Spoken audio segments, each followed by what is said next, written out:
Welcome to Flybian Money, where we help you master your mindset and maximize your money.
What's up, everybody? It's Flybian Money, where we help you to master your mindset and maximize your what? Money. Listen, studies have shown that significant number of millionaires in the U.S. are married. Did y'all know that? And most of them have remained with their first spouse. This raises the question, what role does marriage play in financial success? So in today's conversation, we're going to explore how marriage and long-term partnerships can contribute to wealth building. It contributes to the stability that they provide and how they affect one's financial mindset. We'll also discuss how these relationships may foster a supportive environment for both partners to thrive financially. Could it be that commitment to a spouse that's the key ingredient to financial prosperity? We're going to break it down. The good thing about us breaking this down, though, is we have two, not one, but two doctors. Yes, we got two doctors today, ladies and gentlemen. We have one doctor, and these ain't PhDs like me. It's not a public high school diploma PhD. It's not an honorary doctorate. No, these women have went through the rigor of what it takes to become doctors. So we have the therapist doctor. She's going to therapize us today because we got to figure all this shit out of what's going on and why this is happening. And then we have the brilliance mindset doctor, Dr. Lene. So we have the two people, one talk about money, one talk about mindset. So let's get into it. Now, what do you think on the onset when you saw this topic, and I seen a man talking about it, that most millionaires are married and have been married for a long time. And I know, and the cool thing about this panel is we have somebody who's currently married, somebody who was formerly married, and then somebody who has never been married. And so I want to get everybody's opinion on that. So Dr. Alicia, I want to ask you first, what is your thought? What was your first thought when you seen that 90% of American millionaires are married to their first spouse? That doesn't surprise me at all. I mean, we know we get these messages that we all need to focus on getting the bag and not relationships, that getting married and spending your time at home, settle down, it limits you. But what we're understanding is that getting married, having that commitment, there's a synergy there, that it doesn't limit you, that it actually helps you to grow and become better financially as a team. So I'm really encouraged by that. I could dig it. What about you, Dr. Lene? I think that when people first get married, let me say this. Let me see how I'm going to say this. Spit it out. I think a two-person home has the capability to getting to $1 million quicker, sooner, faster, easier, better than a one-person home. And so I believe when two people go into marriage, there's no, when you don't have money, you're not thinking about money. So there's no prenup, there's none of those stipulations. And so as the money starts coming in, I think you work harder to make it work, to stay together. You both are invested. You both, you show up that way. I think that what happens when you later have money and you go into the relationship with money, now there's this prenup, everybody want to get their piece and they have, it's much easier to leave when you come in already with money on your mind. Mm. The old song says it's cheaper to keep her. Mm-hmm. Or him, because we don't know which one of the two has the money. We don't know which one is the millionaire, right? We don't know if it's the man or the woman. But I think you work harder when you build it together. I agree. And so what do you guys think? What's your thought about in the chat? 90% of American millionaires are married. Do you believe that's true? Or are you surprised about that? Is that a true statement? I'll say, just from my experience, I made millions of dollars, and it was mostly when I was married. And I would say, and this is what I used to tell him, I couldn't do this without you. Even though I was the breadwinner, I was the one that was making the money. Somebody had to be there with the kids. Somebody had to be and my thought was, who better to be there than their father? Now they would say that was probably not the best thing for them, but in my mind, it gave me the security to know that that I was able to do what I needed to do because my kids was good. But I will say this. Being with the right person is what's important than just being with the person, because you could also have somebody that could drain you financially. You have somebody who could bring you down. Maybe you could have gone further if you had the right partner. So there's a lot of different factors and variables that go along with that. It's not just marrying. That's even right now, right? When we're looking for partners. That's the piece. I was going to say, that's the part. I'm looking at the whole thing, right? So 90% of American millionaires are married. The piece that's the kicker to me was the 65% are still married to their first spouse. Right. Because that's like, for real, not that they're married. Okay, you got millions of dollars. You want to protect them, but you still married to the same person you started out with. That's the kicker. And then you also think about like Jeff Bezos. I think he's remarried, right? You think about the people who ended up getting divorced. They end up getting married again. Like a lot of those millionaires and billionaires, they end up getting married again. And so what is it about this thing about marriage that is calling people to make that commitment? Marriage is important. I believe it's important, but obviously there's something in that, I think. But let's look at the video that kind of kicked this thought off. Did you know that 86% of millionaires are married? And that 65% of those millionaires are still in their first marriage. And that the average age of a millionaire is 57 years old. The narrative that you have been sold, that you have to get rich before you can have a relationship, is an outright lie. In fact, statistically, it is a healthy marriage that is the rocket ship that takes you to the moon. Just like the proverb says, if you want to go fast, go alone, but if you want to go far, go together. So please, stop listening to this whole song and dance of get rich quick schemes, of make sure that you got a Rollie and a Bugatti in order to get bitches and boats and hoes and sell pictures of your body online because it's empowerment, and only date millionaires who can fly you out and buy you bags, and materialism and hedonism, and never get married and never have kids and live for yourself. All of that, in my opinion, is the Matrix. Stop listening to all of these online echo chambers of brokies who are training for the victim Olympics, and be careful of who you choose to listen to and to subscribe to and to consume the content of. Think about it.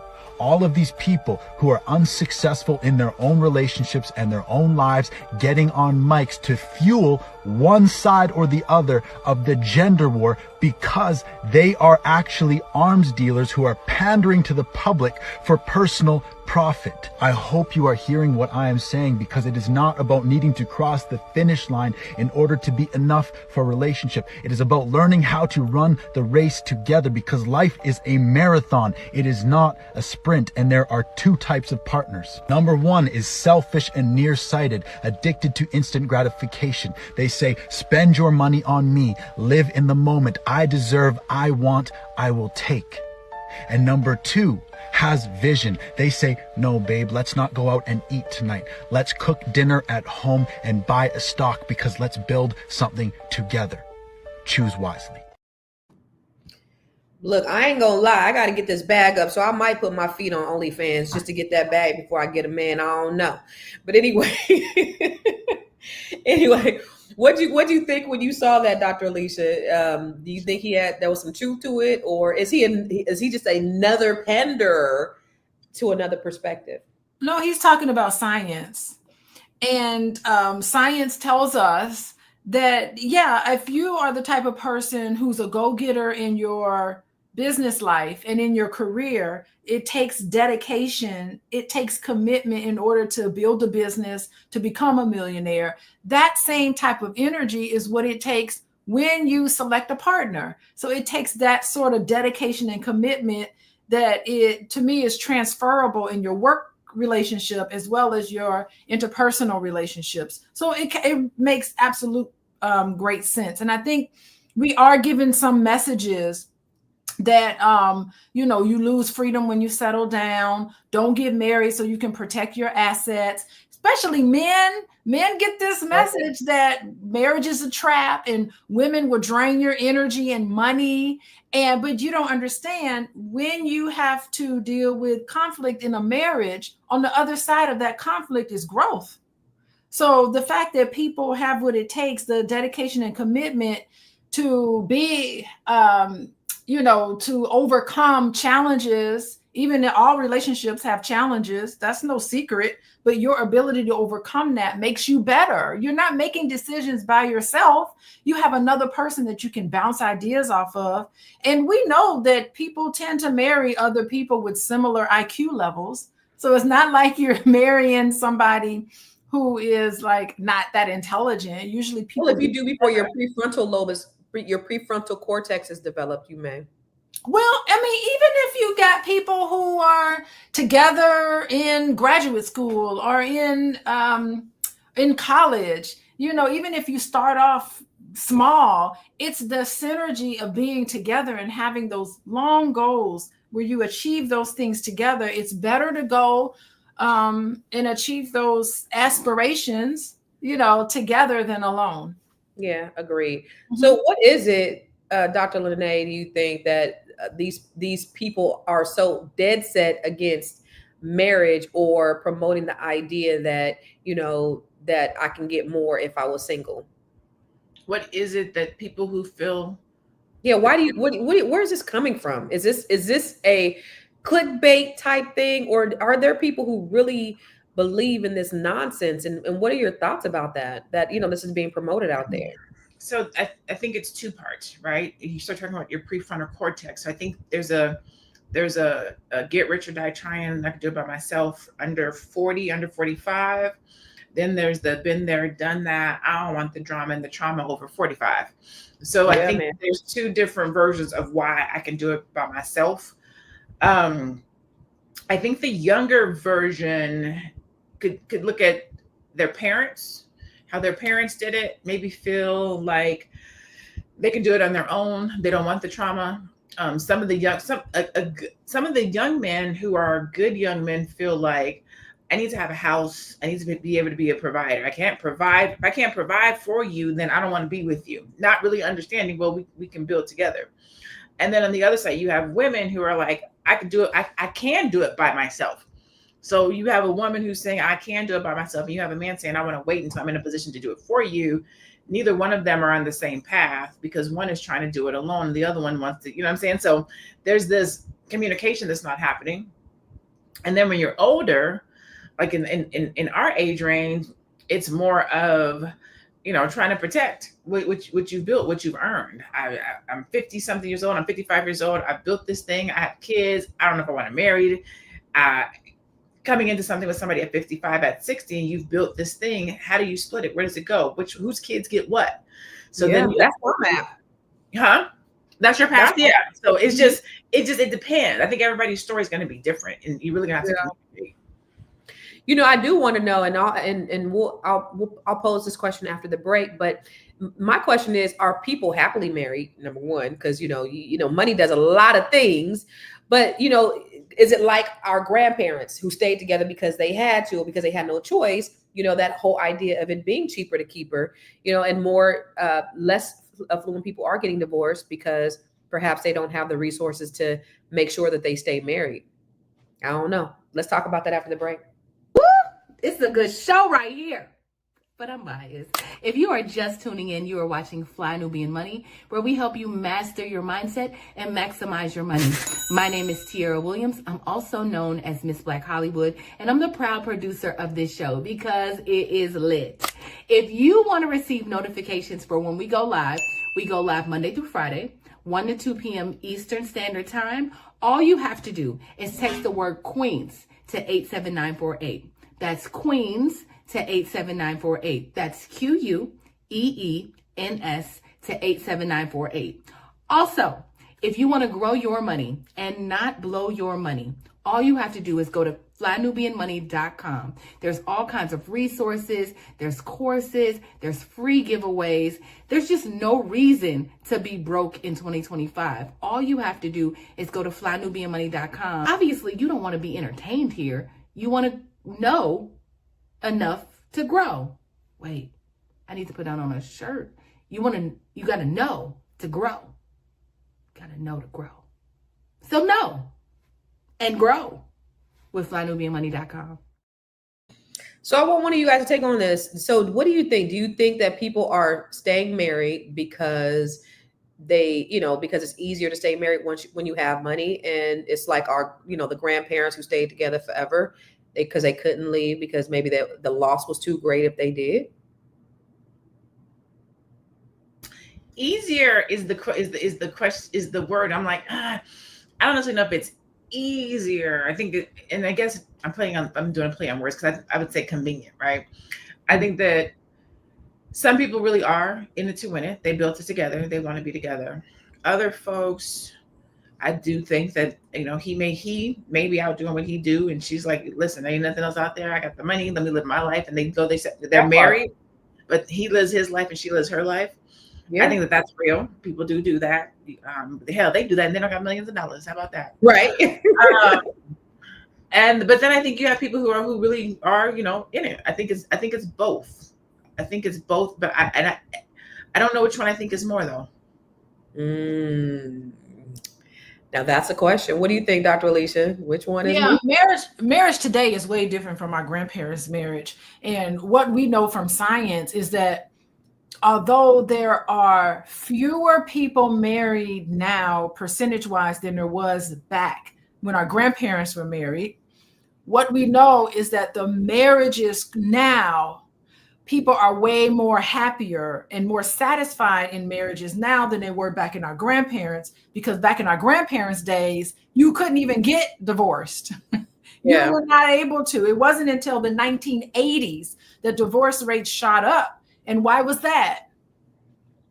It ain't feminism. It's not feminism. That's what they say.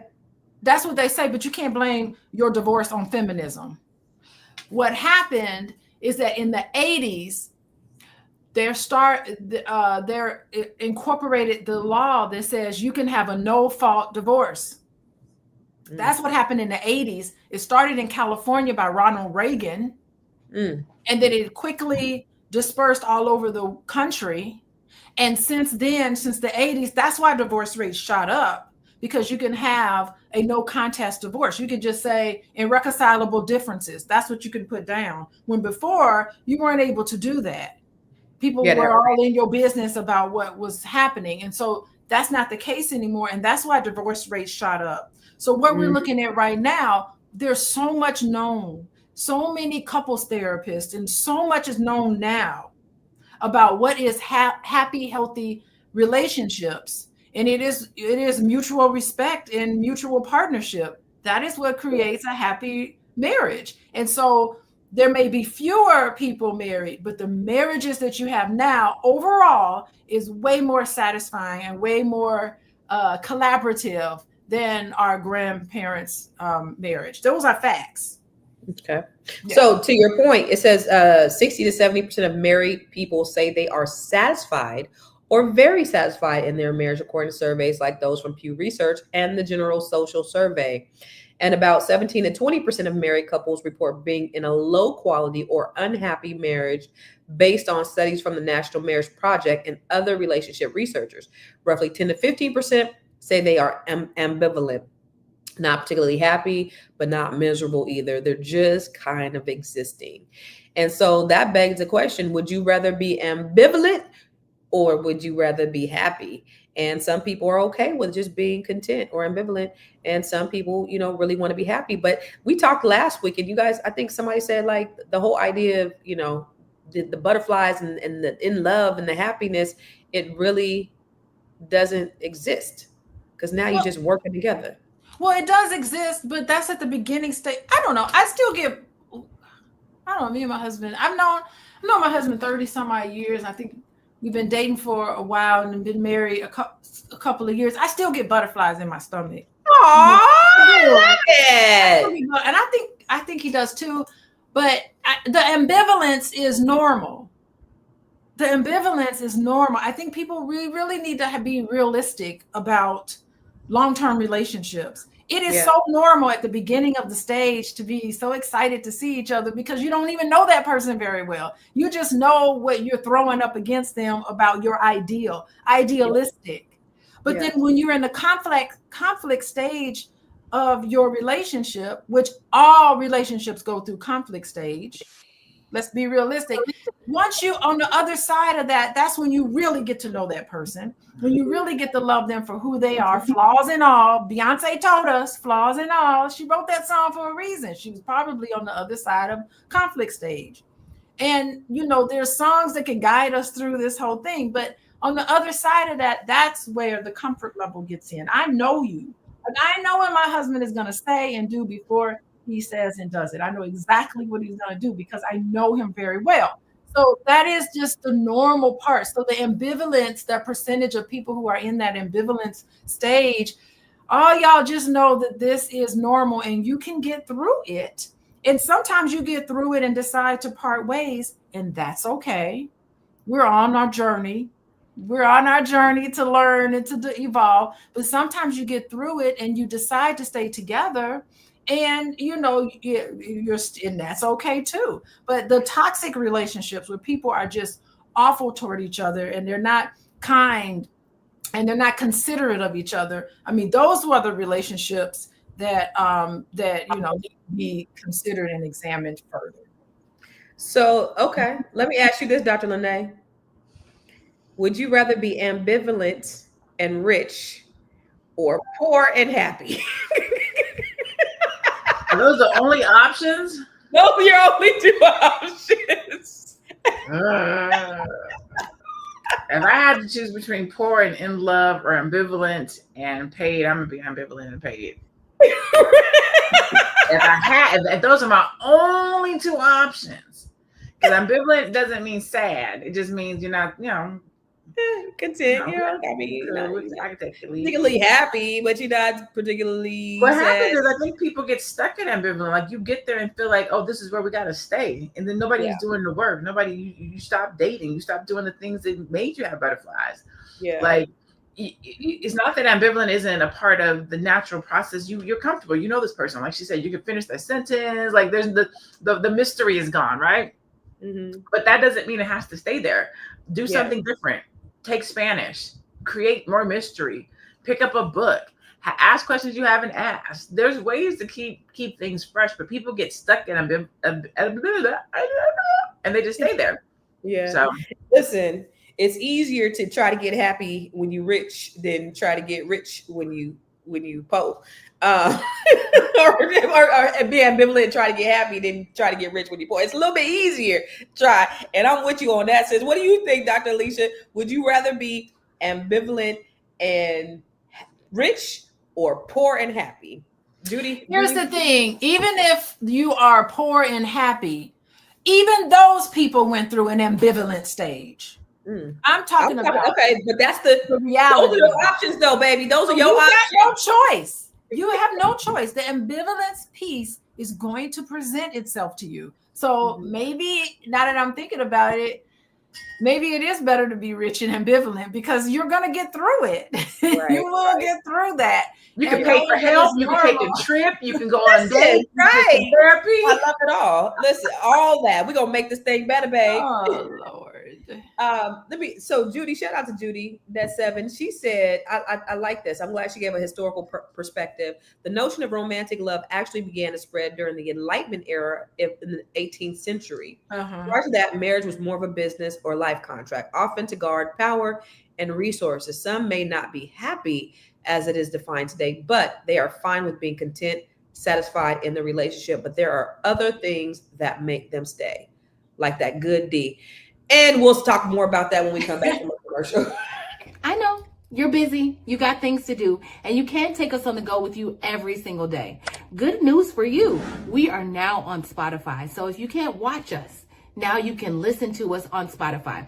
Search Fly Nubian Money and all the episodes shall appear. All you have to do is like, subscribe, leave a 5-star rating, leave some comments, tell people how you love us so that when other people come along and are looking for a great show to watch, they can find Fly Nubian Money too. One last thing, and just in case you've been sitting under a rock, Fly Nubian Money now has an investment club. We are the Fly Nubian Money Club. It's easy. All you have to do is go to flynubianmoneyclub.com, and I am committed to bringing in top experts from all industries to help you level up. They're teaching us the skills that we need to compete in this market. We often say that nobody is coming to save us, not the government, but guess what? We're coming to save us. I'm coming to save you with the Fly Nubian Money Club. So listen, all you have to do again is go to flynubianmoneyclub.com. We have a 30-day free trial set up just for you, just for those people that are struggling. Even if you ain't struggling, you ain't got to struggle. I'm coming. Okay, let me stop playing. Listen, Charles Black said, and I love this. He said, the problem I see nowadays is the fact that too many people are basing their happiness is off of finances instead of being pleased with their everyday activities, creating memories, going for walks in the park, holding hands, having picnics and things like that. Nobody wants to enjoy the little things anymore because we're too busy searching for the grand of things. And without the grand things, our happiness is just demolished, which he is 100% right.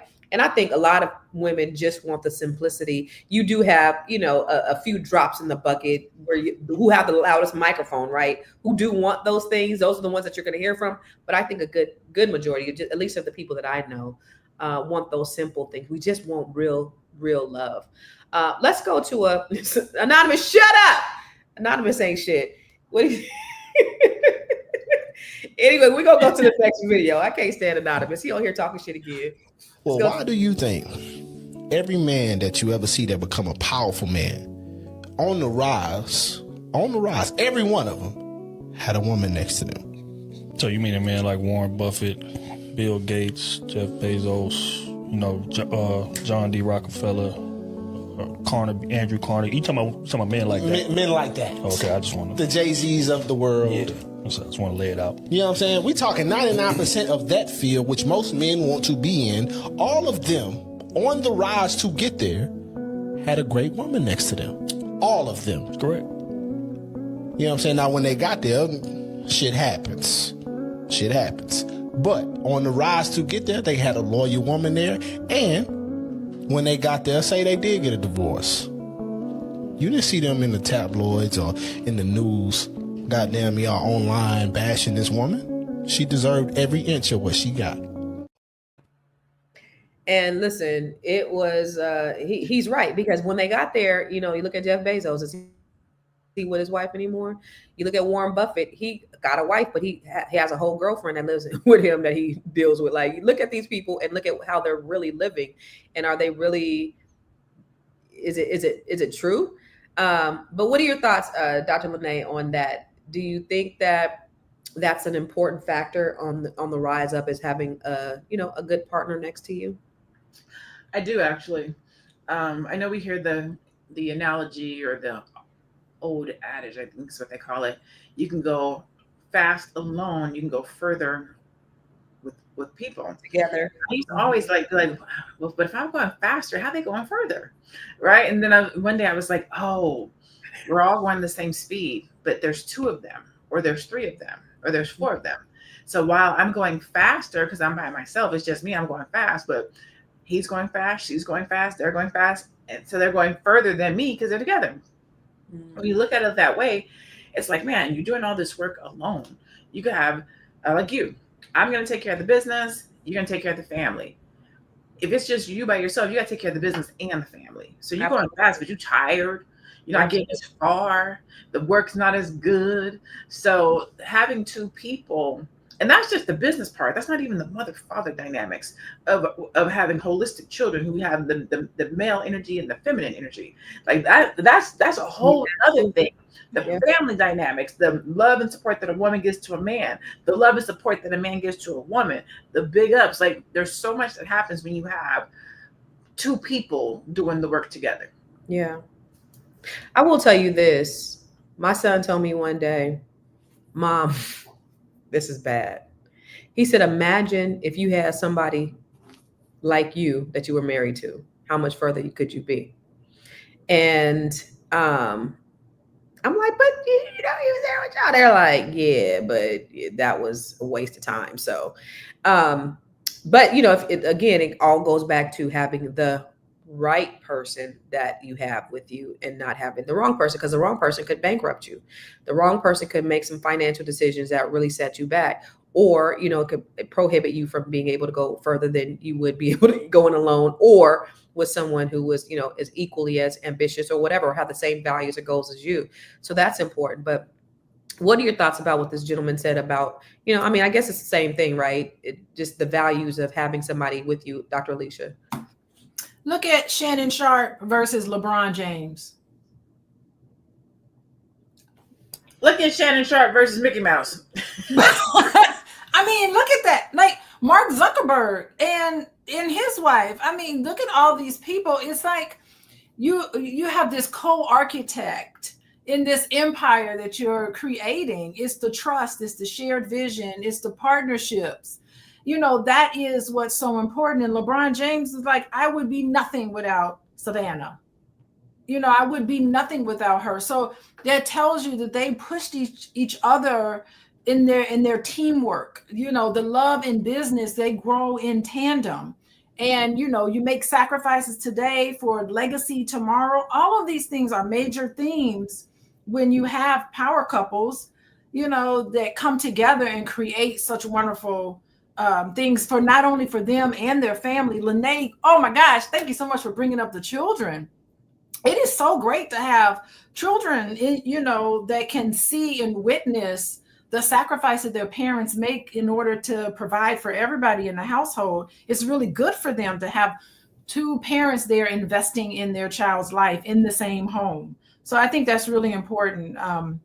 And I mean, I also want to make a comment about economics too, because I do agree with the comment about the, you know, early 19th century. Yeah, that is so true. I mean, economics back then was connected to farming.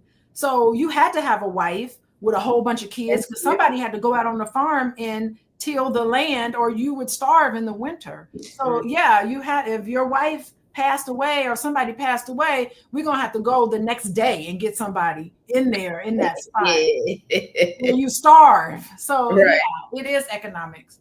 Yeah. Let's look at the next video.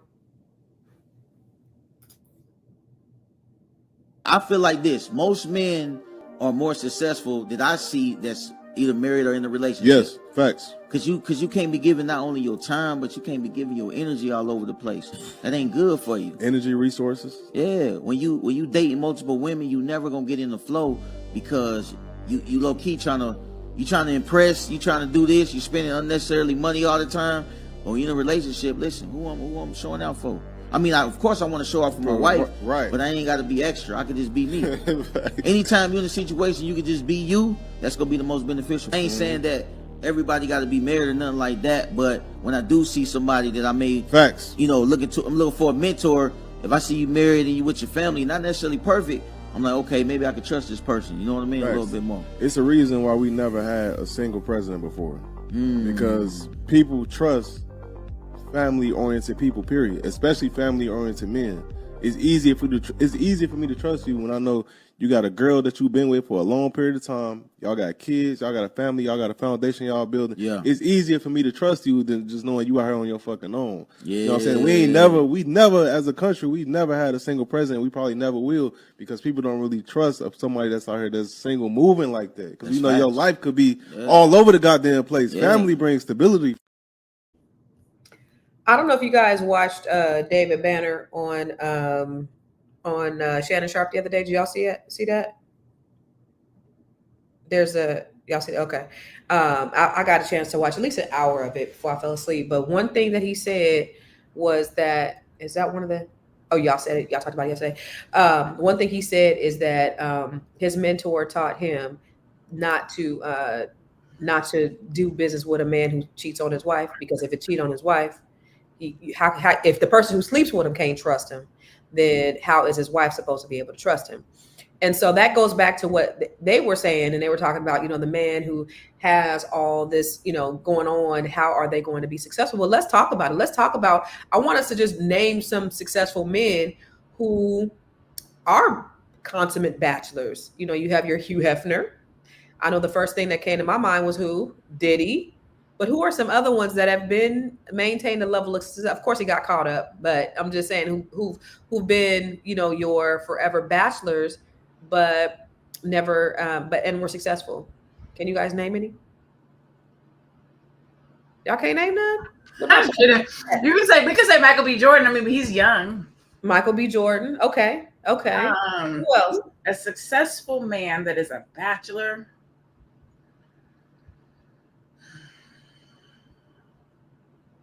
Yeah, it brings more credibility. Maxwell. I think if you're a married man, Maxwell ship last year. Shit, he wouldn't come out. He raised dinner to someone else. Well, I'm thinking about Tyler Perry, but Tyler Perry was married briefly. Was him and old girl married? They weren't married, were they? I thought they were married. The girl the lady he had the baby with? Yeah, I thought they got married. I don't think they did, but I could be wrong. But I don't think they did. Who said he was?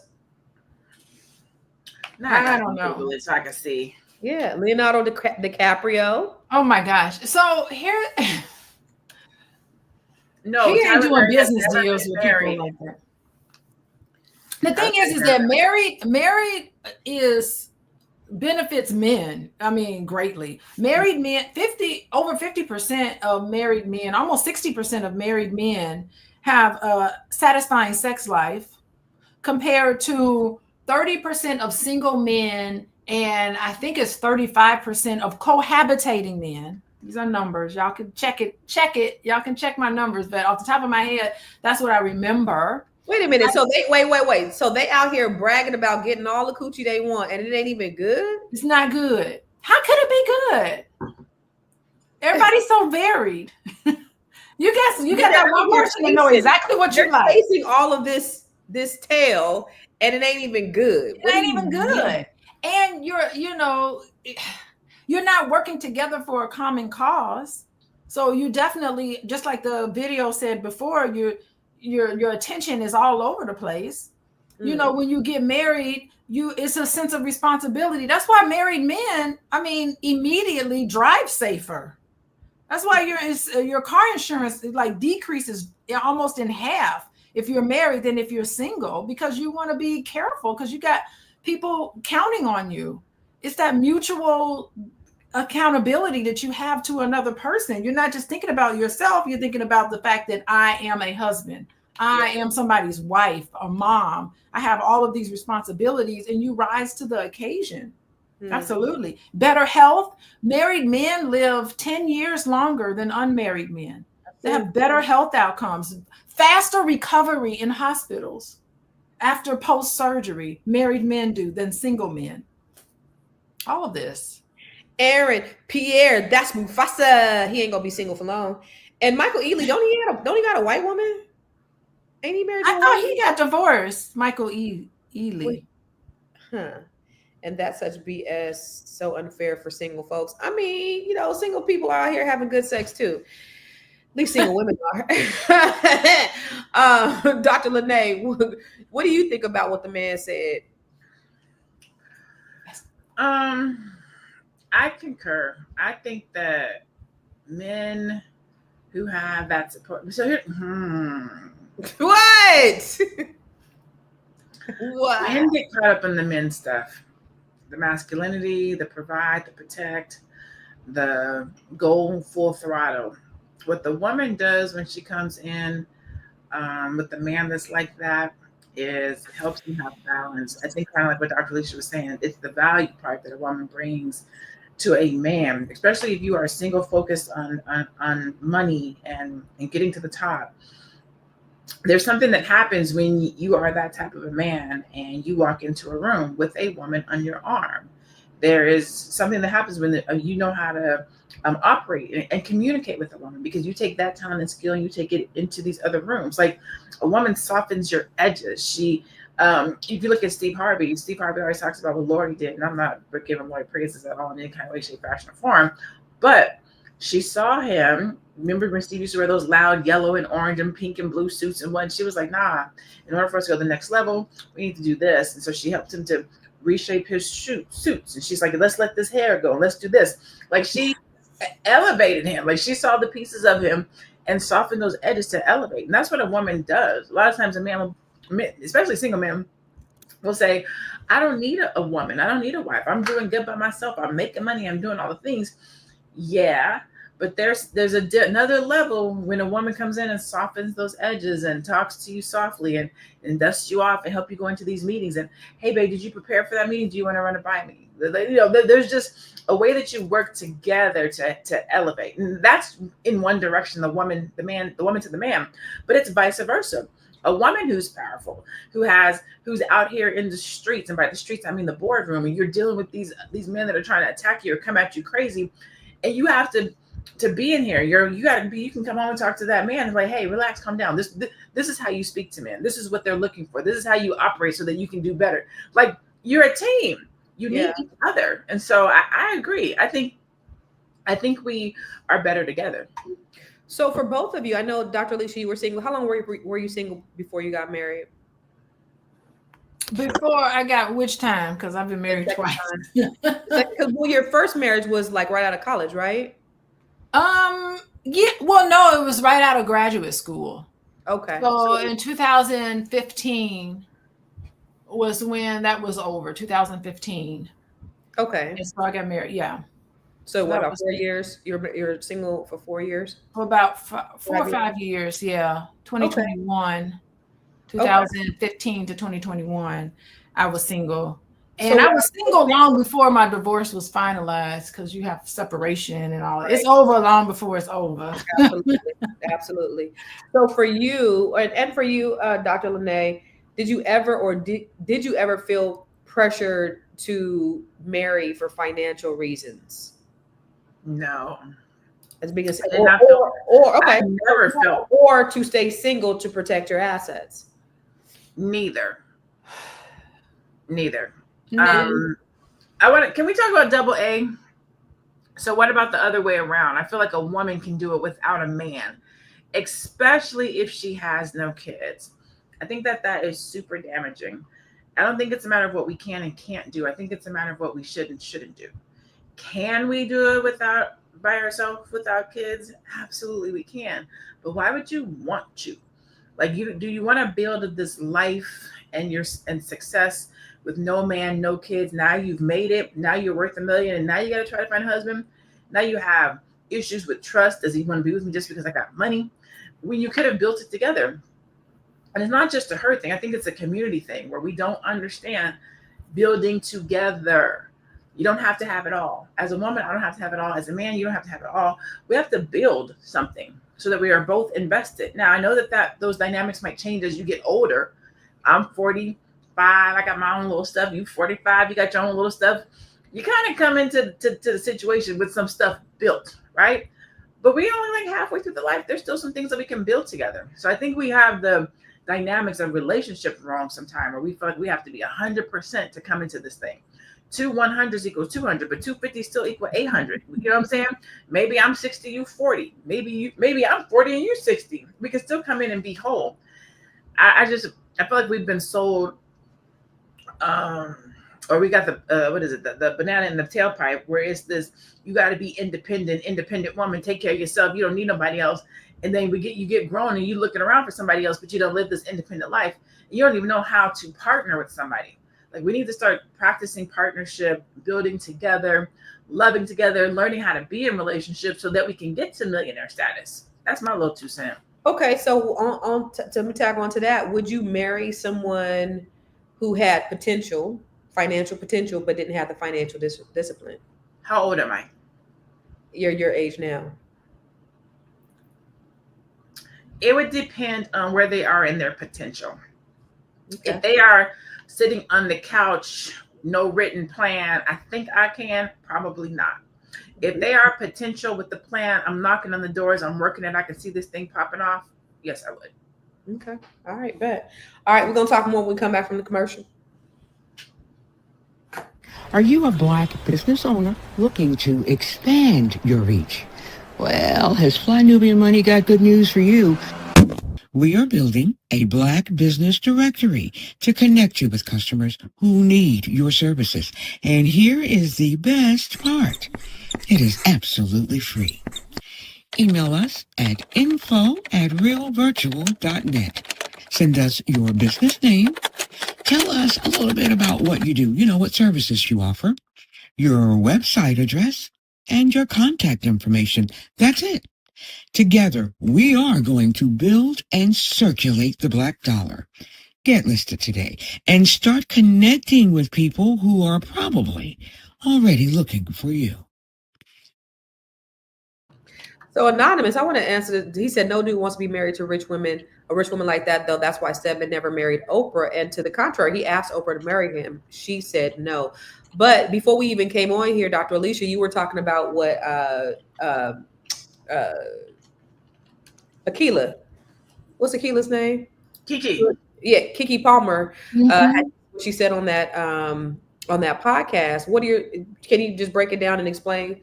Well, she mentioned the double standard of how an Oprah, gets talked. She felt sorry for Oprah Winfrey for getting heat and for being with Stedman as her longtime partner, and Stedman being kind of put down. Although Stedman is successful in his own right, he ain't at Oprah Winfrey level success, but he has been successful. And people always wonder, like, why would Oprah Winfrey? She's a powerful woman. She needs to be with yet another powerful man. And what Kiki Palmer was saying, that why are they scrutinizing that relationship, but they don't scrutinize powerful men? And she said powerful men can get their wives from under a bridge somewhere, and ain't nobody gonna say nothing about that and scrutinize them. She's got some valid points there about that, about the double standard. Mm-hmm. And she's just like, I'm going to be dating for love. She's like, I don't really need anybody, no money or any of that. I'm just going to be coming because I want that partnership. And yeah, if you want to help me get my nails done and stuff like that, that's nice, but that's not what I need you for. Yeah. And she's like, just because I'm with somebody that's not, making a ton of money, if I'm with somebody that makes less money than me, that doesn't mean that our relationship is less than. Right. She's talking about the double standard. Right, because she said, what do I not need? Money. I got that. Why I gotta get somebody with money? Yeah. So the idea of marrying for love. Do you think, Dr. Lene, that women should at a certain stature or status should be looking for men? Because we talked about previously the idea of respect and women not respecting men who can't, quote unquote, provide to the level that she needs. Should women be looking for men who are making a certain amount if they're making a certain amount? I think that's what women are already looking for right now. I think that, man, the relationship dynamics become difficult when we put money into them. But I understand it, right? A man is supposed to protect and provide, etc. This is what I would ask. If you have lived a life of protection and lifestyle at $70,000 a year, why then do you believe and hold out that you should be living one at $300,000? That's the thing I always wonder. Like, well, why does you only used to 70,000? So then why he got to have 300? But you don't even know what that life is. You don't even know what that lifestyle is. So I think we walk past a lot of blessings, because if he got 70,000 and you got 70,000, that's 140. You close to about 150. But if he's the only one got to come to the table with 300,000, well, what you bringing, right? Yeah. We miss the partnership. We miss teamwork. He's supposed to take care of me. Well, what if he can't? What if he loves you and he takes care of you in other ways and you just got to do your part in a different way? everybody's relationship has to be what it needs to be for you and that person. I know I said Tiara, I know. Sometimes I say because I'm trying to figure out how much I want to say out loud. So my friend makes 7 figures. I don't quite make 7 figures yet. We talk about if we're getting ready to start a business, and we talk about if our business pops off and starts making more money than your business, you're going to leave your business, right? Huh? So every situation comes with more. If we make more money in his business or in that, he's asking me, do I then walk away from my business because my business doesn't make as much money as his, and we should put all of our energy and effort into his business? I'm like, I don't know. I don't know if that's what I would do. So just because you get with somebody or you talk to somebody that makes money, it doesn't mean that life is going to be different, or that you get to keep your life, you get to walk away from your life, or that they're going to have their money with your money. Every relationship has to be put together based on the dynamics of that relationship and what you feel you can do together, what you feel comfortable with. Do I feel like I've just worked 15 years for my relationship, for my business, 15 years for my business to then walk away from it so that we can put all of our energy and effort into your 7-figure business? I don't know. To be continued. Yeah, and that's the thing about it is that everybody talks about what other people should be doing when they really should be talking about what they should be doing.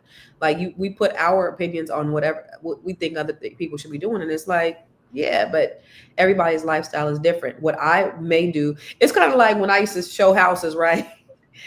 And I would go show a house in a certain neighborhood, and then they would say, "Would you live here?" You can't afford to live where I would live. So that's not even a question for me, right? Like, you gotta have problems on your level. Yeah, like how do I answer that question? Because there are neighborhoods far better that you would live in that I wouldn't live in. So you don't base your opinion on my lifestyle, right? We can't base our opinions on other people's lifestyle or have other people base their opinions on our lifestyle. Let's go to these stats.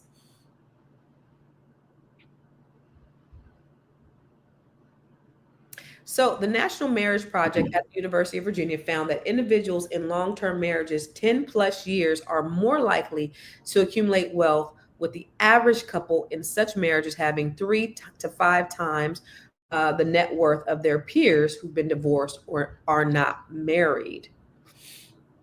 So 90% of American millionaires are married and 65% are still married. So impact on wealth accumulation. A 2017 study by the Brookings Institution found that married couples are twice as likely to have accumulated retirement savings as compared to their unmarried counterparts, highlighting how financial stability is often tied to marital relationships.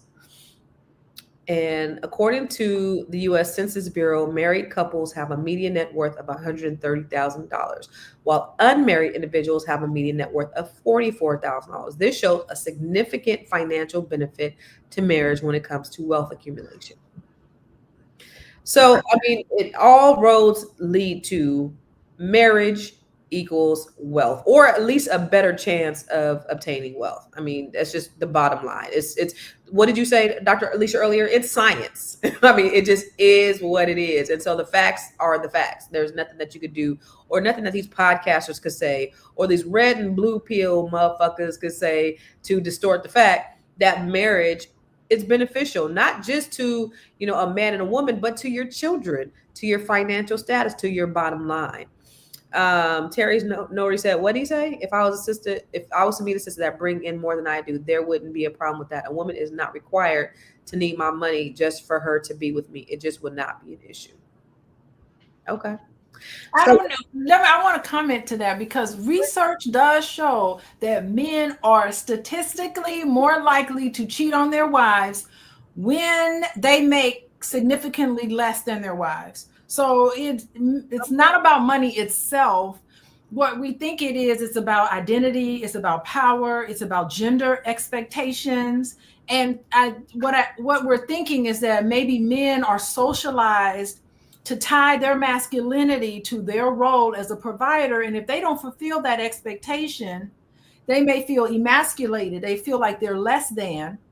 They have this shame, resentment, So cheating is used probably unconsciously, like you don't not really aware of it, but cheating is used to regain power and assert control and to assert your manhood. So that's what we think, like you're seeking dominance in other areas, and view infidelity as like a way to gain leverage in the relationship. So it's a rebellious kind of acting out to rebalance the power differential when money is kind of offset sometimes in relationships. So I want to comment on that because that's something that we know is potentially an issue. Good shit. Well, since you're talking, let's go ahead and wrap up your final thoughts with you, Dr. Alicia. Oh, good. Okay. Yeah. So clearly today we know that being married, at least on the stats, being married puts you into middle-class status. You have another person that you can lean on to help you with not only your financial issues, but emotionally, health-wise, you have a companion. So that's what we know. So y'all keep that in mind. When you start hearing the red pills dog out men and women and relationships and modern relationships, that's fake news. You know, let's stick to the science of healthy relationships, the science of how to achieve money, and the science, and get away from all of this commentary that's based on nothing. Now, if you want to make sure your relationship is strong and remains strong, if you're in that indifferent stage, the normal stage of marriage where you feel indifferent about that person and you need help guiding through that, you can contact me at coachingwithdralicia.com. Follow me on Instagram at coachingwithdralicia. Amen. Thank you, Dr. Alicia. All right, Dr. Lene, give your final thoughts and where can they find you? My final thoughts are super simple. Keep folks out your business. Boom.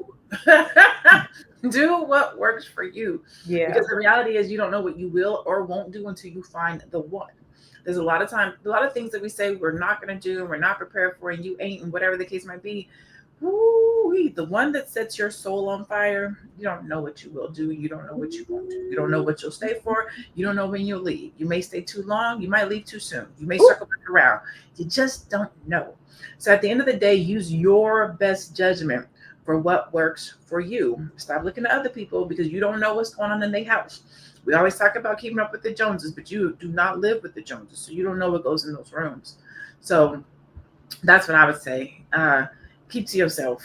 Not keep to yourself, but do what works for you. Do what makes you happy. Do happy life, happy wife. I don't like to say that one. I like to say happy spouse, happy house, because a man should be happy the same way that a woman should be happy.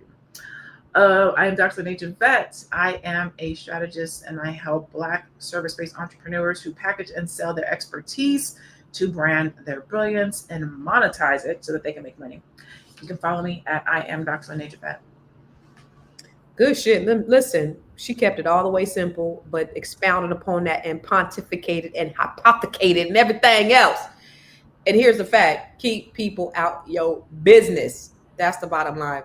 But here's what I know for sure: that wealth is built faster when you have a partner that you could do it with. It don't mean that you need a partner to become a millionaire, but it does help, especially when the two people when they're aligned with purpose, with discipline. It becomes inevitable. Your wealth becomes inevitable because most millionaires are not just married because of love, as we've discussed, but they're married because they have the proper structure in place.